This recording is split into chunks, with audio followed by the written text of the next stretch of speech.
नमस्कार, आदाब। आप देख रहे हैं द जस्टिस हिंदी। बिहार की राजनीति में एक बड़े बदलाव की आहट सुनाई दे रही है। करीब 2 दशकों से राज्य की सत्ता के केंद्र में रहे मुख्यमंत्री नीतीश कुमार को लेकर अब ऐसी चर्चा तेज हो गई है जो बिहार की राजनीति की दिशा ही बदल सकती है। राज्यसभा चुनाव के लिए नामांकन की प्रक्रिया के बीच यह संकेत मिलने लगे हैं कि नीतीश कुमार अब बिहार की सत्ता से दूरी बनाकर दिल्ली की राजनीति की ओर कदम बढ़ा सकते हैं। दरअसल एनडीए के उम्मीदवारों ने राज्यसभा चुनाव के लिए अपने नामांकन दाखिल कर दिए हैं और इस कड़ी में नीतीश कुमार भी शामिल हैं। उन्होंने भी आज अपना नामांकन दाखिल किया और खुद नीतीश कुमार ने भी सोशल मीडिया के माध्यम से यह संकेत दिया कि वे राज्यसभा के लिए जा रहे हैं। इस एक बयान ने बिहार की सियासत में हलचल मचा दी है, क्योंकि अगर नीतीश कुमार राज्यसभा जाते हैं तो इसका सीधा मतलब होगा कि बिहार में सत्ता परिवर्तन की प्रक्रिया शुरू हो सकती है और राज्य को जल्द ही नया मुख्यमंत्री मिल सकता है। दिलचस्प बात यह है कि अभी ज्यादा समय नहीं हुआ जब नीतीश कुमार ने 10वीं बार मुख्यमंत्री पद की शपथ ली थी। विधानसभा चुनाव के बाद एनडीए को बहुमत मिला और तय समझौते के तहत एक बार फिर जदयू के नेता नीतीश कुमार के हाथों में बिहार की बागडोर सौंपी गई। लेकिन अब शपथ लेने के करीब 100 दिन के भीतर ही यह चर्चा तेज हो गई कि वे इस बार अपना पूरा कार्यकाल नहीं निभा पाएंगे। अगर ऐसा होता है तो बिहार की राजनीति में यह एक पद परिवर्तन नहीं होगा, बल्कि एक लंबे राजनीतिक दौर के अंत के रूप में देखा जाएगा।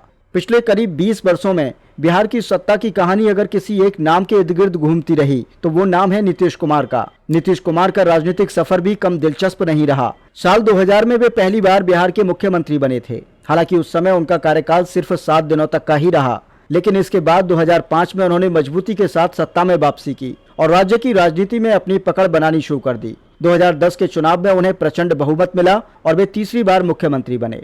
हालांकि बिहार की राजनीति में उनका सफर सीधा नहीं रहा। कई बार उन्होंने अपने राजनीतिक फैसलों से पूरे देश का ध्यान खींचा। कभी वे भाजपा के साथ रहे तो कभी उन्होंने अपने पुराने विरोधी लालू प्रसाद यादव के साथ मिलकर सरकार बनाई। 2015 में महागठबंधन के साथ चुनाव जीतने के बाद उन्होंने मुख्यमंत्री पद संभाला, लेकिन 2017 में अचानक भाजपा के साथ फिर से हाथ मिला लिया। इसके बाद भी राजनीति में कई उतार चढ़ाव आए। 2020 के विधानसभा चुनाव में उनकी पार्टी सीटों के लिहाज से तीसरे स्थान पर पहुंच गई। फिर भी एनडीए गठबंधन के तहत वे मुख्यमंत्री बने रहे।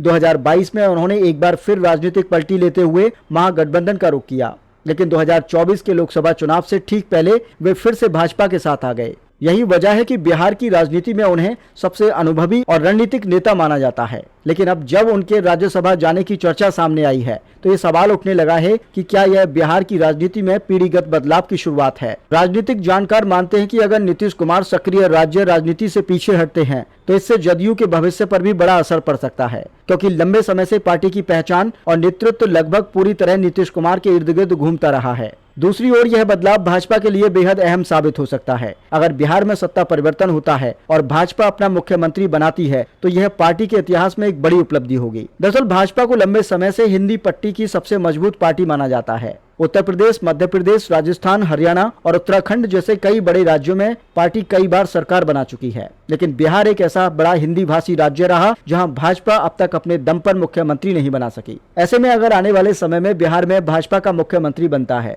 तो यह राज्य की राजनीति में एक नए अध्याय की शुरुआत होगी। वहीं जदयू पहली बार ऐसी स्थिति में आ सकती है जब वह सरकार में सहयोगी दल के रूप में रहे, लेकिन मुख्यमंत्री उसका ना हो। बिहार की राजनीति का एक और पहलू भी इस बदलाव से जुड़ा हुआ है। आपातकाल के दौर के बाद जो पीढ़ी राजनीति में उभरी थी, उसी पीढ़ी के नेताओं ने दशकों तक बिहार की राजनीति को दिशा दी। इन नेताओं में रामविलास पासवान, शरद यादव, सुशील कुमार मोदी, लालू प्रसाद यादव और नीतीश कुमार जैसे बड़े नाम शामिल रहे। समय के साथ इन पीढ़ी के कई नेता अब सक्रिय राजनीति से दूर हो चुके हैं। कुछ नेताओं का निधन हो गया तो कुछ राजनीतिक परिस्थितियों के कारण सक्रिय राजनीति में नहीं है। ऐसे में अगर नीतीश कुमार भी राज्य की सत्ता से दूर होकर दिल्ली की राजनीति की ओर जाते हैं तो इसे उस पूरी राजनीतिक पीढ़ी के लगभग अंत के रूप में देखा जाएगा जिसने बिहार की राजनीति को कई दशकों तक प्रभावित किया। फिलहाल बिहार में राजनीतिक हलचल तेज है और सबकी निगाहें आने वाले दिनों के फैसले पर टिकी हैं, क्योंकि अगर नीतीश कुमार राज्यसभा की राह पकड़ते हैं तो ये तय है कि बिहार की राजनीति में बड़ा बदलाव होने वाला है। एक ऐसा बदलाव जो आने वाले वर्षों तक राज्य की राजनीति की दिशा तय कर सकता है।